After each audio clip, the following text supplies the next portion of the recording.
mañana va a estar en Lima el canciller de Bolivia, David Choquehuanca. Viene, ha dicho el presidente boliviano Evo Morales, a buscar que el Congreso peruano ratifique los acuerdos que firmaron Alan García y Evo Morales en el año 2010, cuando se relanzó Bolivia Mar. En ese espacio, que se había acordado ya en el año 1992, Evo Morales y los empresarios bolivianos proponen impulsar la construcción, han dicho, de megapuertos a donde o hasta donde llegaría la carretera bioceánica desde Bolivia. Alfredo Barnechea parece un entusiasta de esta idea. Le hemos pedido que nos acompañe esta noche para analizarla. Alfredo, hola. Sí, bienvenido. Muchas gracias por invitarme. ¿Te parece interesante la idea de recomponer fuerzas? ¿Te parece estratégico recomponer fuerzas con Bolivia? Por supuesto. Esto no tiene nada que ver con Evo Morales ni con los gobiernos, sino con un tema histórico, ¿no? Digamos, el Perú y Bolivia fueron siempre un solo país. Nosotros en la historia inmemorial de la Tierra estamos separados muy poco tiempo. Cuando, yo no sé si esto lo mencioné en mi columna de Caretas, creo que quizás sí, cuando a principios del siglo XIX, antes de la independencia, digamos, cuando el virrey Abascal dejó el Perú era un país de 4 o 5 millones de kilómetros cuadrados, era un gran país, era el gran país de la América del Sur. Y eso se fundaba esencialmente en una relación entre el Bajo y el Alto Perú, entre Perú y Bolivia. De modo que es fundamental esa relación en términos históricos. Nunca tuvo eso apoyo en Lima. En Lima siempre estuvieron las élites contra esa alianza. Siguen estando. La gente que cree que no hay que tener ninguna relación con los bolivianos es la que domina la élite peruana. Pero esa sinergia económica e histórica con Bolivia es lo que hubiera permitido. Fíjate que cuando se ve el virrey Abascal, ha recuperado incluso Chile. Teníamos consolidado Guayaquil. Bolivia era un país mucho más grande del que es ahora. Era un país realmente muy importante, ¿no? Era el país fundamental de la América del Sur. Ribagüero, el gran historiador de la derecha peruana, el gran historiador peruano, dijo que éramos un Brasil en el Pacífico. Entonces, si uno piensa a largo plazo, y uno piensa en términos estratégicos sobre el Perú, ¿qué es el Perú? El Perú es un país que está colocado en creo que la palabra que usé en la columna fue una cornisa, ¿no? Un balcón sobre el Pacífico.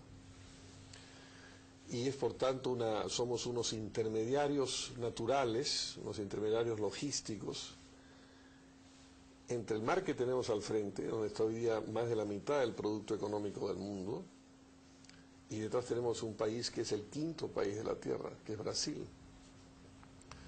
Pero además entre Bolivia y Perú nosotros concentramos el siglo XXI contra lo que creíamos. No va a ser el mundo de las finanzas, no va a ser el mundo de los capitales, sino va a ser el mundo de las materias primas. Va a ser el mundo de los alimentos, que están en escasez en el mundo. Va a ser el mundo de las materias primas minerales, que son las que ya tenemos unos precios muy importantes. Va a ser el mundo del agua, que va a ser la gran materia prima del siglo XXI. Juntos, Brasil y Perú, Bolivia y Perú, y además Brasil detrás, concentramos todas las materias primas del mundo, todos los recursos del mundo.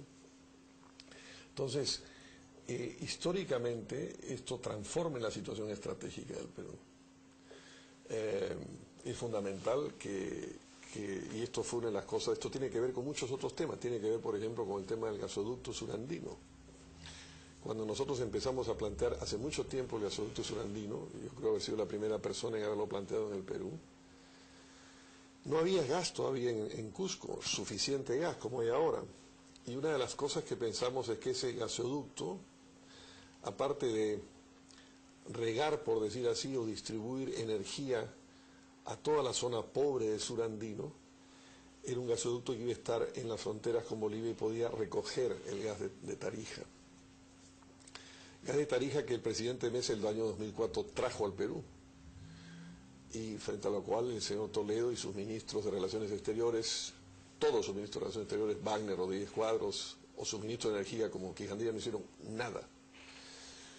No avanzaron nada sobre eso, nunca creyeron en ese proyecto, en todo caso no hicieron nada. Pero ese gas venía por aquí, entonces podría haber permitido ese gasoducto surandino, que tampoco se va a hacer con este gobierno, ¿no? Dice que lo va a hacer, pero no es posible hacerlo antes de que termine el 2016, no es físicamente posible, han perdido ya el tiempo. Porque tienen, entre otras cosas, el ministro de Energía es una persona que no sabe absolutamente nada del tema, propone cosas completamente absurdas. Entonces podría haberse creado en todo ese corredor del surandino, digamos, el corredor entre Matarani y Hilo, que es una pequeña franja costera, un gran polo petroquímico. Ese gran polo petroquímico significaría una gran diversificación industrial, un gran aumento de nuestra estructura productiva. El desarrollo es precisamente eso, es pasar, tú puedes crecer mucho, tener muy buenos precios de materias primas, pero no tienes desarrollo. El desarrollo es esa diversificación industrial, crear un tejido industrial en esa zona, que simultáneamente, inevitablemente, llevaría aparejado un tejido educativo. Bueno, todo eso tiene que ver con esto de Bolivia, entonces es muy interesante. A mí me gusta pensar como tú, me gusta pensar en el futuro, me gusta pensar en las alianzas estratégicas, pero no puedo dejar de pensar en la política. Y has citado la historia, cuando la guerra con Chile, porque claro, la guerra con Chile todavía es una herida que no podemos restaurar, tenemos en este momento un litigio en La Haya, los peruanos, los bolivianos están buscando hacer lo propio, ir a La Haya. Cuando la guerra con Chile, los bolivianos nos embarcaron en la guerra y después nos dejaron pelados.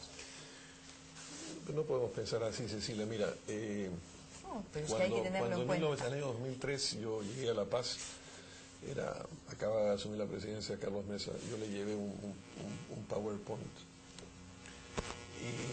Y en el PowerPoint yo le mostraba qué había sido Europa en 1945, los países, y qué había sido el 50, qué había sido el 60. En principio estuve muy sorprendido, ¿esto para qué me lo enseñas? Esto ya lo conozco. No. Precisamente los países que se estuvieron matando durante, no en la Segunda Guerra ni en la Primera, durante centurias, que fueron básicamente Francia y Alemania, hubo un personaje muy importante, que no era un político, ¿no? Había sido un comerciante de vinos, pero esencialmente de la zona de Cognac. A Jean Monnet se le ocurre la idea de que hay que encontrar un núcleo de interés común, y sobre ese núcleo de interés común que él descubre que es el carbón y el acero, construir la integración europea. Si lo hubiera planteado en 1950, la integración europea que conocemos ahora habría parecido una ilusión, porque todo era política, no era historia. Pero precisamente para no repetir el pasado y no repetir la historia, y no pensar hacia atrás, sino pensar hacia adelante, dijo, tenemos que encontrar los núcleos de interés. Si tú imaginas una Arica con polos petroquímicos trinacionales, o una zona costera con polos petroquímicos en el sur del Perú, al cual sale el gas de Bolivia, y ves en esa zona del Pacífico Sur decenas de grandes metaneros de miles de toneladas llevando gas, o llevando gas licuado, o llevando productos petroquímicos. Esos son los círculos virtuosos del futuro que anulan los círculos viciosos del pasado.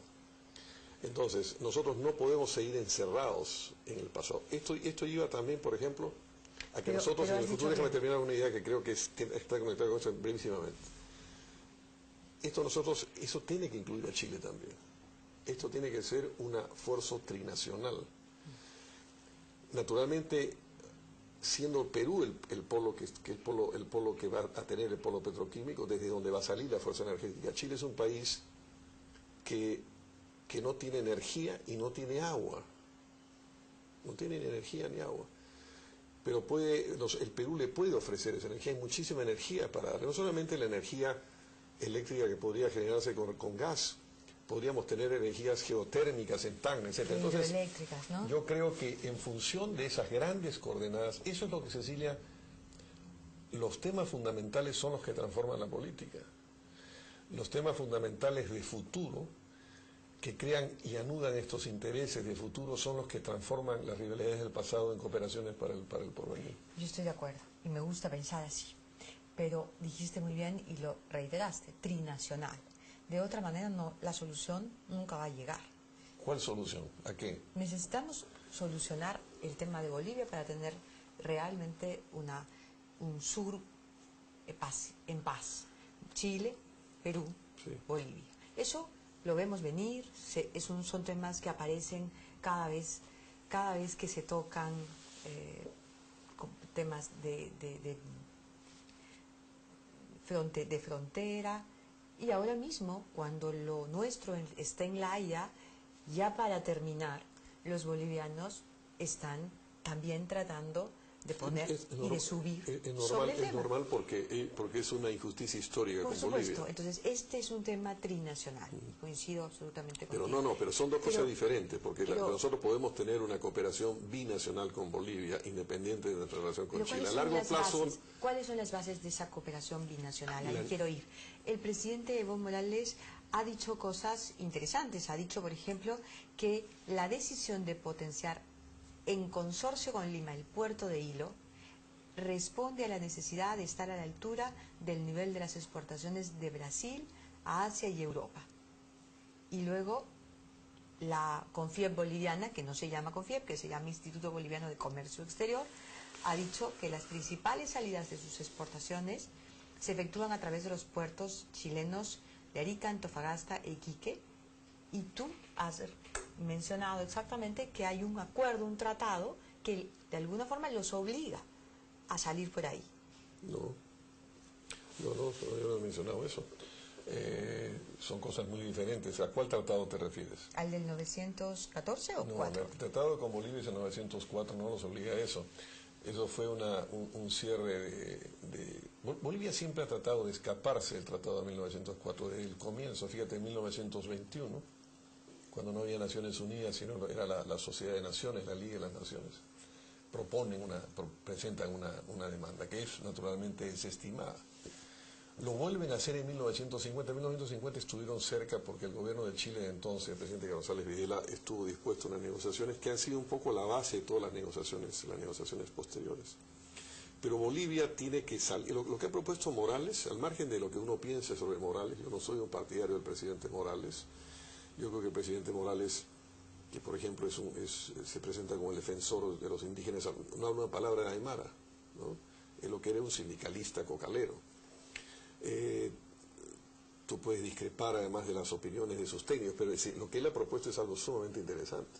Por eso yo escribí el artículo, al margen de lo que uno piense del señor Morales, a largo plazo, en el interés estratégico del Perú está mirar esto. Entonces el señor Humala no comete el mismo error que el señor Toledo, y no comete el mismo error que el señor García, que tampoco le interesó nunca el tema. Entonces cuando Morales propone, vamos a hacer alguna conexión, un ferrocarril entre Puerto Suárez, que está en la frontera con Brasil, al frente de Corumbá, digamos, que es la ciudad brasileña más cercana, al otro lado, con Hilo, tú estás creando una cadena de valor muy importante. Esa es la ruta del gas, es la ruta de la soya, es una ruta que también podría servir para nosotros volver. Entonces, eso tiene una importancia estratégica fundamental. Pero estratégica.